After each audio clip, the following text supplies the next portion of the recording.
Hello students, welcome back to my channel. और आज मैं आप डिस्कस करने वाली हूँ पॉलन ग्रेन, जो कि प्रीवियस क्लास में भी हमने पढ़ा था, बट आज उसका आगे का पार्ट हम डिस्कस करेंगे। ठीक, यहाँ मैंने पॉलन ग्रेन की स्ट्रक्चर आपको प्रीवियस क्लास में बताई थी। तो अब आगे पढ़ेंगे कि हम पॉलन ग्रेन के क्या कुछ इंपॉर्टेंस है और क्या ये कुछ ऐसी रिएक्शंस या एलर्जीज कॉज करता है, ठीक है, जिससे ह्यूमंस को प्रॉब्लम भी हो सकती है, डिजीज भी हो सकती है। तो पॉलन ग्रेन है, पॉलन ग्रेन बहुत सी ऐसी स्पीशीज में क्या कॉज करता है, सेवियर एलर्जीज या ब्रोंकियल एफ्लिक्शन। ठीक, मतलब जो आपके लंग्स है या थ्रोट है उनमें इन्फ्लामेशन होती है, थ्रोट में म्यूकस जमने लगता है, जिसकी वजह से आपको कफ हो जाता है और इचिंग होने लगती है। ठीक, जिसकी वजह से क्या होता है, leading to chronic respiratory disorder.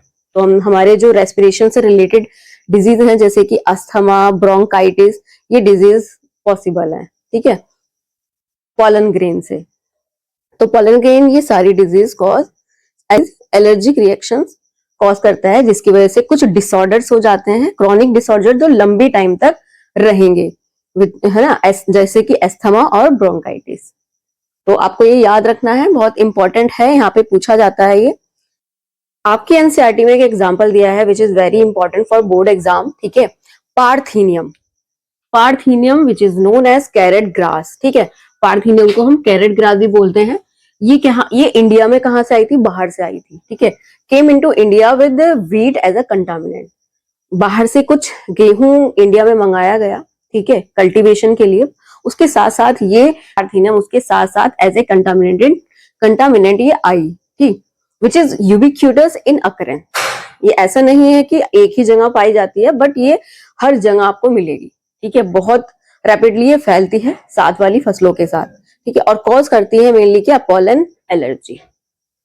Okay, तो यहाँ पॉलन ग्रेन में आपने पॉलन एलर्जी को पढ़ा, ठीक है, पॉलन एलर्जी का एक एग्जांपल आपके एनसीईआरटी में दिया है ना, पार्थीनियम। ये 1 मार्क्स के लिए बहुत इंपॉर्टेंट है, ठीक है, कौन सा ऐसा प्लांट है जो एलर्जी कॉज करेगा, ठीक, जिसके पॉलन ग्रेन एलर्जी कॉज करेंगे, वो है पार्थीनियम। तो आप इसको अच्छे से याद रखना, 1 मार्क्स क्वेश्चन, ये 1 मार्क्स के लिए बहुत इंपॉर्टेंट है। ओके, तो अब हम पढ़ेंगे कि पॉलन ग्रेन की इंपॉर्टेंस क्या है, ठीक है। यहाँ अगर वो एलर्जी कॉज कर रहा है तो उसकी कुछ इंपॉर्टेंस भी है, ठीक है। तो pollen grain rich in nutrients, mainly इसमें कितने यहाँ पे न्यूट्रिएंट्स भी प्रेजेंट होंगे, ठीक।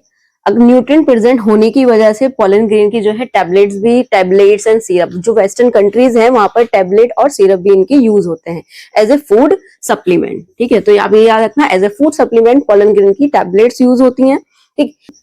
ऐसा माना जाता है कि इनका कंजप्शन जो है एथलीट्स और रेस हॉर्सेस, जो हॉर्सेस होते हैं, एथलीट्स होते हैं, उनकी परफॉर्मेंस को क्या करता है, बढ़ा देता है, ठीक है। तो इसका जो मार्केट में इसकी वैल्यू भी इसलिए इंक्रीज हुई है, प्रोडक्शन भी बढ़ा है, किस वजह से, क्योंकि ये क्या करते हैं, ये एथलीट या रेस हॉर्सेस की परफॉर्मेंस को इंक्रीज करते हैं, है ना, due to some presence of nutrients.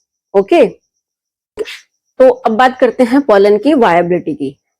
जैसे ही पॉलन ग्रेन शेड होते हैं, रिलीज होते हैं एंथर से, तो वो कुछ टाइम के लिए वायबल होते हैं, मतलब जर्मिनेट कर पाते हैं। अदरवाइज आफ्टर सम टाइम अगर उसको स्टिग्मा ना मिले तो वो क्या करते हैं, वायबल नहीं हो पाते, वो अपनी वायबिलिटी को लूज कर देते हैं। तो यहाँ पे वो डिपेंड करती है कि वहां का टेम्परेचर क्या है, वहां की ह्यूमिडिटी क्या है, या कौन वो स्पीशीज क्या है, ठीक है, species to species, plant to plant, या डिपेंड करती है टेम्परेचर और ह्यूमिडिटी पे, ठीक है। तो जो वायबिलिटी है वेरिएबल है according to temperature and humidity. For example जो राइस एंड व्हीट है, राइस एंड व्हीट, ठीक, इनके पॉलन ग्रेन जैसे ही रिलीज होते हैं तो with in 30 minute of their release वो अपनी वायबिलिटी को लूज कर देते हैं, ठीक है। अगर 30 मिनट के अंदर उनको स्टिग्मा ना मिले पॉलिनेट फर्टिलाइजेशन के लिए, तो ये क्या करती हैं, अपनी वायबिलिटी को लूज कर देती हैं। For in some members of Rosaceae, Leguminosae and Solanaceae, ये 3 फैमिली यहाँ पे एग्जांपल दिए हुए हैं एनसीईआरटी में। इन फैमिली के कुछ मेंबर्स हैं जो कि अपनी वायबिलिटी को मेंटेन रखते हैं फॉर मंथ्स, है ना, कई महीनों तक भी वो अपनी वायबिलिटी को मेंटेन रखते हैं। बट यहाँ कुछ स्पीशीज ऐसी भी हैं जिनमें विद इन 30 मिनट भी ये वायबिलिटी खत्म हो जाती है, विद इन 30 मिनट में भी ये वायबिलिटी खत्म हो जाती है, ठीक है। तो आपको ये याद रखना है। और अगर हम आर्टिफिशियली पॉलन ग्रेन को स्टोर करना चाहें तो स्टोर का एक प्रोसेस होता है, स्टोरिंग के लिए, ठीक, पॉलन ग्रेन को -196 डिग्री सेल्सियस टेम्परेचर पर, ठीक है, लिक्विड नाइट्रोजन में, लिक्विड नाइट्रोजन प्रिजर्व करके रखना पड़ता है। तो ये स्टोरिंग टेम्परेचर है, विच इज वेरी इंपॉर्टेंट। ये 1 मार्क्स का क्वेश्चन है फॉर बोर्ड एग्जाम। तो स्टोरिंग के लिए एक पर्टिकुलर टेम्परेचर है -196 डिग्री सेल्सियस, और किस में करेंगे, लिक्विड नाइट्रोजन में करेंगे। तो यहाँ पॉलन ग्रेन को हम लंबे टाइम तक, मतलब फॉर मैनी ईयर हम उसको स्टोर करके रख सकते हैं, ठीक है, उसकी वायबिलिटी भी मेंटेन हो सकती है इस तरह से। तो ये था पूरा पॉलन ग्रेन का आप कंसेप्ट कि आपने क्या पॉलन ग्रेन की स्ट्रक्चर स्टडी की है, पॉलन ग्रेन की क्या इंपॉर्टेंस है, क्या वो एलर्जी कॉज कर सकता है, वायबिलिटी है, ठीक है, और उसका स्टोरिंग प्रोसेस है ना, स्टोरिंग हम किस टेम्परेचर पे और किस केमिकल में कर सकते हैं। तो आई होप आपको ये बहुत अच्छे से समझ में अब तक आ गया होगा, ठीक। अगर आपको नहीं आया तो आप बैक करके मेरी प्रीवियस वीडियोस आप देख सकते हैं, ठीक। और अगर आपको वीडियो अच्छे से समझ में आ रही है, टॉपिक अच्छे से समझ में आ रहे हैं, कंसेप्ट आपके क्लियर हो रहे हैं, तो आप मेरे चैनल को लाइक और सब्सक्राइब करना मत भूलना।